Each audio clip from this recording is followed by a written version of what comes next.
Have you ever, found yourself staring at a really dense book, Mm. one that promises, profound secrets about yourself and the universe, but just feels impenetrable, like it's written in some kind of secret code? Oh, definitely. We've all been there. Well, you're not alone. And today we're doing something truly ambitious. We're diving deep into one of philosophy's most legendary and, let's be honest, notoriously difficult texts, Hegel's Phenomenology of Spirit. The big one. Exactly. This book has a reputation for tying even the sharpest minds in knots.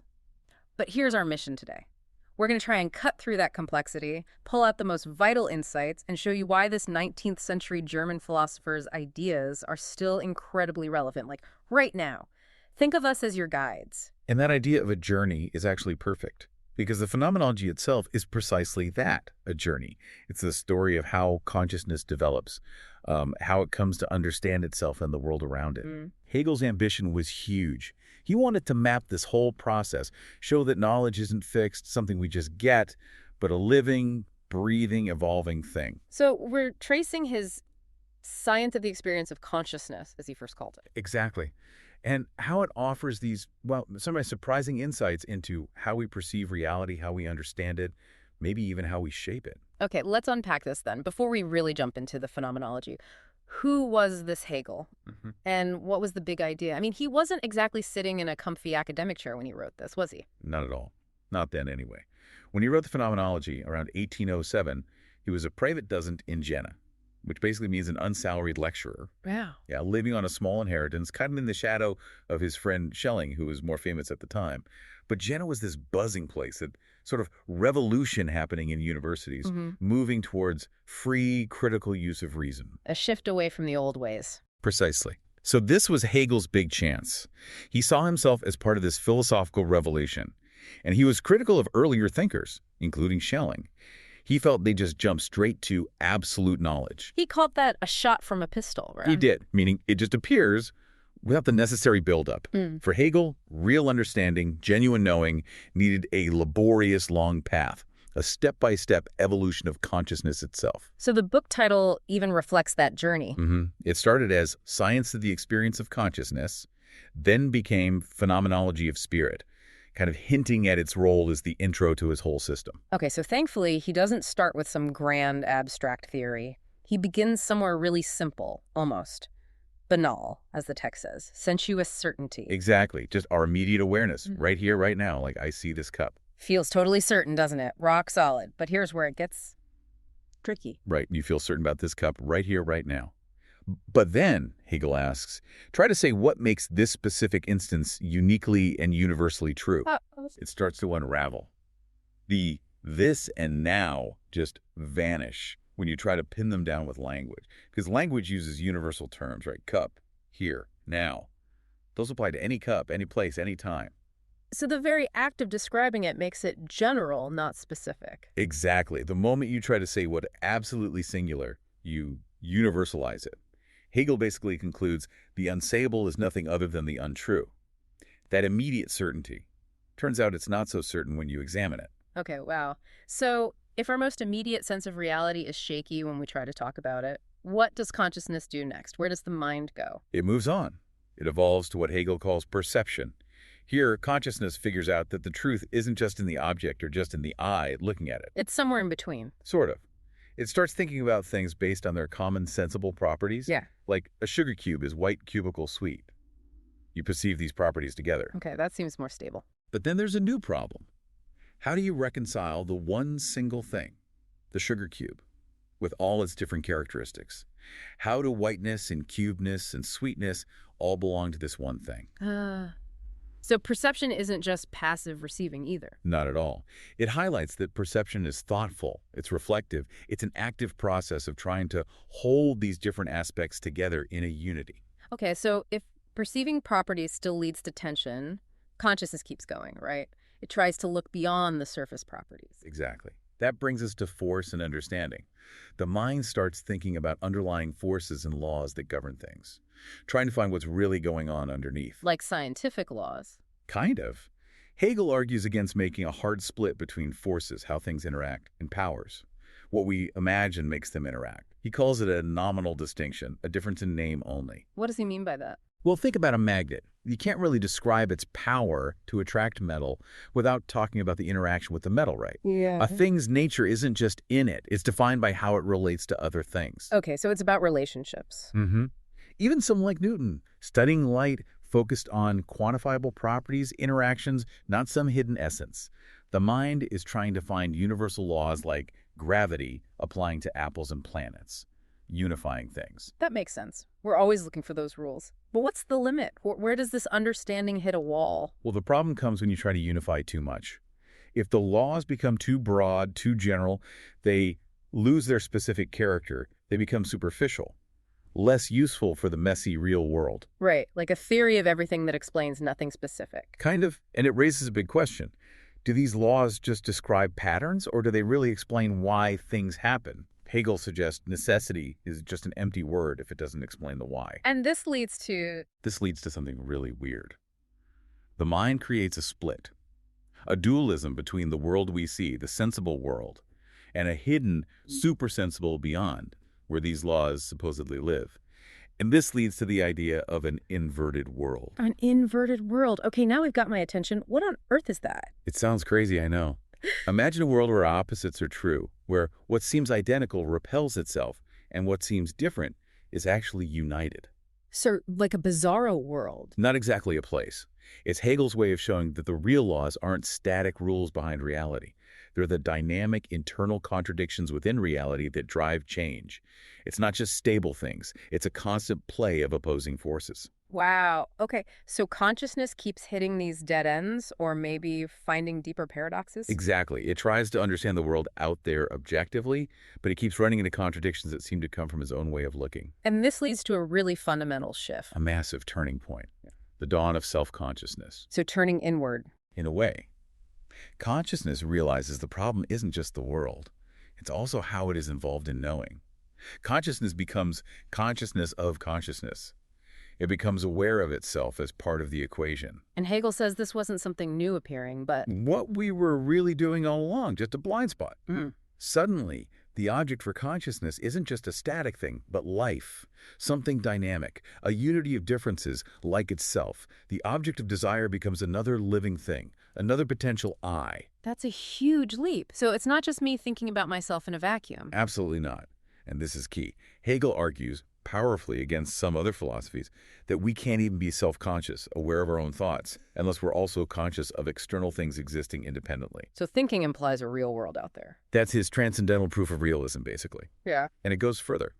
Self-consciousness isn't solitary. It only truly exists for another self-consciousness. It needs interaction, recognition. This intertwining with others is the native element of spirit, of Geist. Geist. That collective mind or consciousness idea. Yeah, encompassing individuals, culture, history. It's fundamentally social. And this need for interaction, for recognition from others, brings us to maybe the most famous bit. The master-servant dialectic. Or master-slave, depending on the translation. Yeah, it's incredibly famous and often simplified or misunderstood. So what's the core idea? Is it just about power? It starts with a life-and-death struggle. Two emerging self-consciousnesses meet, and each wants to prove its own freedom and independence by making the other recognize it, even risking death. Why death? Because risking your life, Hegel argues, shows you value freedom above mere biological existence. If you don't risk it, you're recognized only as a person, a thing with rights, not a truly free, self-sufficient self-consciousness. Okay. And one wins, one loses. One submits to avoid death, becoming the servant or slave. The other becomes the master. The master seems free, enjoys the fruits of the servant's labor. But there's always a but with Hegel. Right. The master depends entirely on the servant for their connection to the material world. The master consumes, but the servant works on things, shapes them, transforms nature. Ah, so the servant gains something through that work. Exactly. Through transforming the world, the servant starts to transform themselves. They gain practical knowledge, skills, and crucially, a sense of their own power to shape reality. The master's freedom is abstract, dependent. The servant's path, ironically, leads towards a more concrete form of independence. Wow. That's really deep. And this dynamic isn't the end, right? Consciousness keeps evolving. Right. It moves through other historical shapes, like Stoicism, trying to find freedom internally by mastering your thoughts, whether you're on the throne or in chains. Sounds good in theory. But it becomes abstract. devoid of content. Just trying to be calm isn't really living, so it gets tiresome. Then you get skepticism, which realizes Stoicism's denial of the world is incomplete, so it denies everything. But then it contradicts itself by asserting its denial. Catch-22. Pretty much. And that leads to the unhappy consciousness. This is a really important stage feeling torn, divided between the messy reality of life and some perfect, unreachable ideal. Often religious, trying to purify oneself maybe by denying the body. But getting obsessed with what you're denying. Exactly. It becomes this obsessive focus, trapped in longing and feeling inadequate. Okay, so after wrestling with itself like this, consciousness moves into reason. What happens here? Reason starts with the conviction that the individual self is the absolute essence, that reality is fundamentally rational and aligned with the self. But the question is, how do you realize that in the world? How do you make it real? Initially, it tries observing nature, observing human activity from the outside, assuming everything is sort of self-contained. But Hegel says this view collapses under its own weight. Why? Because it realizes that Geist, spirit, isn't just individuals doing their own thing, it's the doing of each and all. It's collective. And when observing nature, reason claims objectivity, but it's already imposing its own categories. Like when we classify animals. We see claws and teeth as defining features for separation. But Hegel points out, the meaning is universal, claw, not the unique thisness. And he argues organic nature has an inner unity, a self-purpose that simple observation struggles with. So we can't observe without interpreting. Pretty much. And he makes this interesting point. Organic nature has no history. Animals and plants repeat cycles. But human consciousness does have history. World history is this unfolding drama of consciousness figuring itself out. Okay, so from observing nature, we zoom out again to how people live together, ethical life. Exactly. Family, community, laws. Ethical action involves moving beyond purely natural family ties towards virtue in a larger society. The family cares for the singular person, the state, the universal. And this is where Antigone comes in. Yes, the classic tragedy. Antigone represents divine law, sacred family duty. Creon represents human law, the state's decrees. And Hegel doesn't pick sides, right? No. He sees it as a tragedy precisely because both sides represent something essential, but one-sided. Their clash is an eternal necessity, a dreadful fate. It raises that timeless question. How do you reconcile personal loyalties with public duty? A fundamental tension. And the result of this kind of conflict, for Hegel, can be a spiritless polity, a state where everyone is equal, but as abstract persons like atoms and the deeper connections, the spirit has died. The individual becomes ethical, but in a kind of level-down way. Wow. Okay, the journey continues. Now into spirit alienated from itself or cultural formation. Sounds like feeling out of place. Yeah, it's about consciousness grappling with the external world society. Culture is something hard, maybe even alienating. Hegel contrasts state power, often seen as oppressive, with wealth, often seen as the good, something universally beneficial. Interesting contrast. He also talks about the proud vassal, the person who finds honor serving the state, the general good, even if it doesn't help specific people achieve their own potential. It's about how we navigate these big social structures. And how does the Enlightenment fit into this stage? Hegel has a really nuanced take. He respects its drive for pure insight, for rational understanding. But he thinks in its fight against superstition, it sometimes throws the baby out with the bathwater. How so? By reducing complex cultural or spiritual realities, absolute spirit, to mere matter, wood, stone, or human invention. It criticizes faith for relying on history and documents, but misses faith's direct connection to its object. The Enlightenment sees contradictions, Hegel says, but doesn't fully grasp the underlying unity or its own role in shaping understanding. So reason, trying to be purely free, leads somewhere unexpected and dangerous. Absolute freedom and terror. Yes. This is often read as his reflection on the French Revolution's reign of terror. When universal freedom becomes the only goal, detached from any specific content or limits, it leads to wholly unmediated pure negation, a death that's utterly meaningless because there's nothing positive being affirmed. It's just destruction for destruction's sake. He calls it a death with no more meaning than chopping off a head of cabbage. Chilling. Just empty negation. But here's the Hegelian twist again. This absolute negativity, this meaningless death, somehow changes over into absolute positivity. How? That seems like a huge leap. Because in this emptiness, consciousness confronts the universal will itself. And since there's nothing else, consciousness realizes it is that will. Its essence is pure knowing. It's a brutal lesson, but it leads to a new level of self-awareness. Before reaching that, though, morality gets tricky too. Yeah, before absolute knowing, moral consciousness struggles. Duty becomes abstract. Acting with conviction becomes the duty, regardless of the action's content. Others might call it cowardice or outrage, but if you're convinced, That sounds like a recipe for problems. it can be. It connects back to the unhappy consciousness. Fearing action will stain the splendor of its inner purity, so it does nothing, remaining pure but powerless. Okay, we've been through sensation, perception, understanding, self-consciousness, reason, spirit, alienation, terror. Where does it all end? The grand finale. Absolute knowing. This is the culmination. It's where consciousness fully grasps itself and the world as a unified whole. He talks about the beautiful soul, self-consciousness, knowing itself as spirit, achieving universality. So the split between subject and object is overcome. Exactly. The object becomes completely transparent. Yeah. It's understood as the self's own activity, its own manifestation. It's the reconciliation of consciousness with self-consciousness, the realization of I, where the individual self is immediately universal, and the universal finds itself in the individual. So if absolute knowing means seeing the world as, in some sense, our own collective doing, how does that change things for us? Our responsibility? That's the million-dollar question, isn't it? Hegel sees the whole phenomenology as tracking the appearances of Geist, of spirit, through history. The conclusion is that spirit isn't some hidden thing behind appearances. It is the series of its appearances. The journey is the destination, in a way. You could say that.